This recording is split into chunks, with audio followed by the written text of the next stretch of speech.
Hi, welcome back to my living room and welcome back to the channel. My name is Kenneth Lee, and on this channel, in these videos, I walk through my process of healing from narcissistic abuse. And hopefully, through these videos, I help you in your own journey as well. I'm not a medically trained professional, whether that's medical or mental health professional, none of that. I'm just a guy that's dealing with his own experience of coming out of a narcissistic relationship and trying to make sense of the world that I live in now.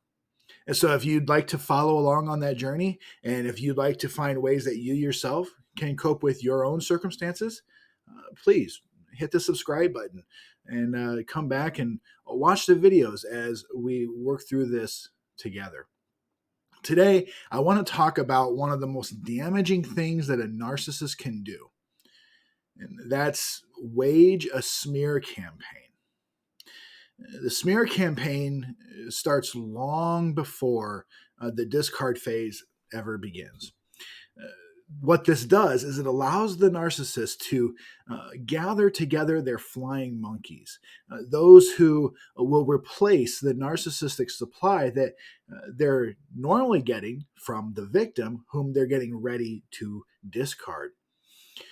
During this phase, the narcissist will tell lies and half truths in an effort to paint themselves as a victim who is to be pitied, to be concerned for, to be praised for their endurance and readiness to try to help this poor person that is abusing them so much. Yeah, in my own experience, I've been accused of a lot of terrible things, all the way up to including murder. But that's the thing, the fantastical nature of these lies, combined with the narcissist's masterful skill of manipulating the emotions of their listeners, can draw almost anybody in. As the smear campaign begins to gain steam, this is the point where the narcissist will begin to initiate the reactive abuse phase. In the reactive abuse phase, the narcissist is going to ramp up their mental and emotional and even physical abuse at times in an attempt to get their victim to respond in a way that's really out of character for them. It may be with hurtful words, it may be with yelling and screaming, it may be with great anger. But the narcissist will do this by withholding love and respect and in turn blame the victim for it. They'll say and do things specifically designed to cause as much pain and irritation to the victim as possible. Now, under such circumstances, it's understandable why the victim may respond with great anger. Now, once this has occurred, the narcissist is going to use this out of character response to justify their previous horrific behavior. They're going to use it to retroactively go back and say, you see what kind of person you are? No wonder I, so on and so forth. But it doesn't stop there, because they're not content to just deceive their victim. They'll use this response, this new evidence, to go and convince others that the lies they've been spreading all along have been true. But what makes this so damaging? Well, once the discard phase has started, the victim of narcissistic abuse is going to find themselves cut off from the very support systems that they desperately need to endure the trauma and the pain that they're experiencing while trying to heal from being trapped in a toxic alternate reality that the narcissist has carefully crafted over time to keep the victim really addicted to the abuse. See, the victim is left reeling in a state of deep depression and anxiety. They may develop symptoms of agoraphobia. They're in a heightened state of uh, fear and hypervigilance, always worried about what's around the next corner. See, their very understanding of reality is corrupted, is damaged. Depending on the length and depth of the abuse, the victim may literally feel like they are dying, being cut off from their abuser.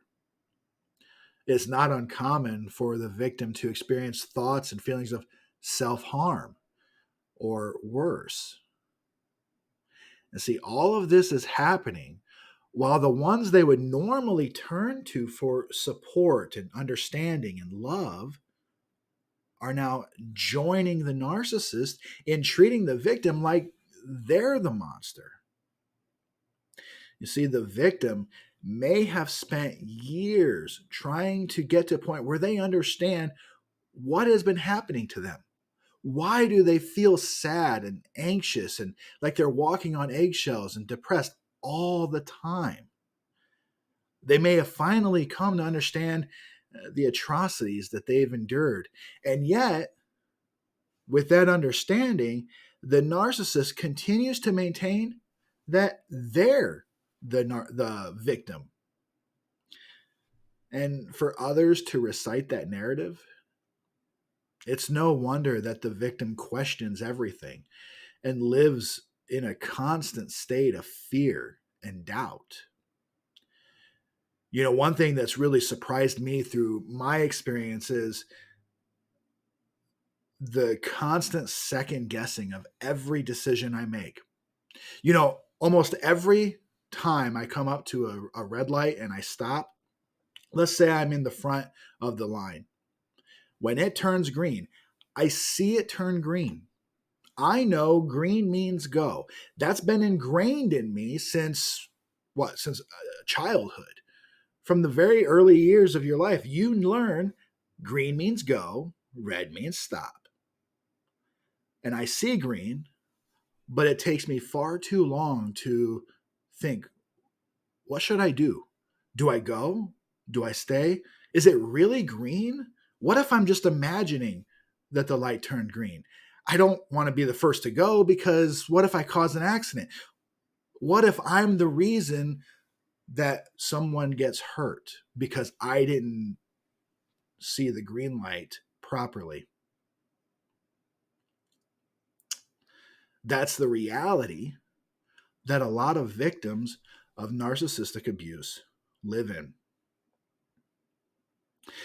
For some, it's too much to handle. But for those who do survive it, the scars are going to last for years. Mental and emotional torture takes a toll and it doesn't go away quickly. But even externally, the lies, the damage to the victim's reputation will persist no matter how loudly they scream, no matter how much they shout. The truth is, I was the victim. And they could prove it. They could have all the evidence in the world. But for some, it just won't matter. It reminds me of a scripture, Proverbs 18:17. It talks about how the first one to speak seems to be right. And for some, that's where that stops. But the rest of the scripture says until the other party comes along to reveal the truth, basically. See, for some, they never get to that point. So the effects of this smear campaign, both internally in the mind and heart, it can last for decades.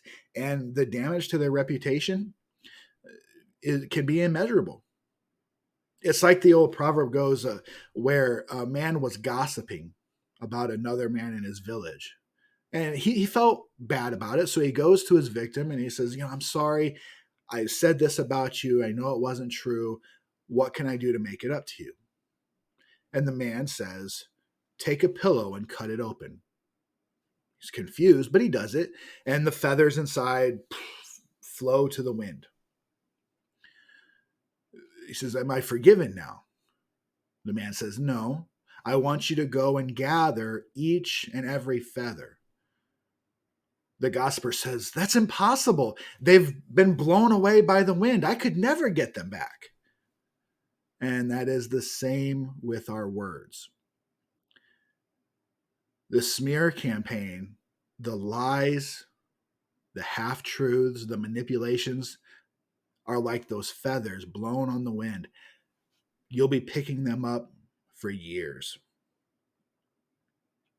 For the narcissist, though, this is just their final method of control and attempt to grab power uh, in order to destroy their victim. So that once they have discarded their victim, their fragile ego can be maintained. See, for a narcissist, they cannot tolerate failure or looking less than, and they can't tolerate loss. So they deceive themselves into thinking, oh, I was the victim. Oh, I escaped a bad situation by getting rid of this person from my life. See, while the victim is left to live a broken life, the narcissist moves happily on to the next victim to start the cycle all over again. It's very difficult to know when you're dealing with a narcissist. Even the victim may go years or decades without knowing it themselves. But perhaps you can take away this lesson. Remember that an abuser will often loudly pretend to be a victim, while a real victim will almost always quietly pretend that everything is okay. The next time you're faced with a situation like this, ask questions, dig deeper, find out who the real victim is, and then be prepared to show the love and support that they desperately need. And if you find yourself the victim of a smear campaign, be careful to not overreact or to fall prey to getting involved. You really have nothing to prove. The only one that has anything to prove is the narcissist. That's why they're engaging in the smear campaign. They're trying to prove that they were the victim all along, that they're great, that they're deserving of pity. They're trying to prove something. The best thing you can do is live your life. Learn to find happiness and joy where you can. And for those that don't fall prey to the smear campaign and do maintain relationships with you, lean on them, rely on them, but don't use them like the narcissist does. Be a good friend as well. Return the love that is shown to you, return the respect that is given to you. It's in this way that you truly defeat the smear campaign. I want to thank you very much for watching this video. This is something that is very important to me. It matters to me that those who need to hear this get to hear it.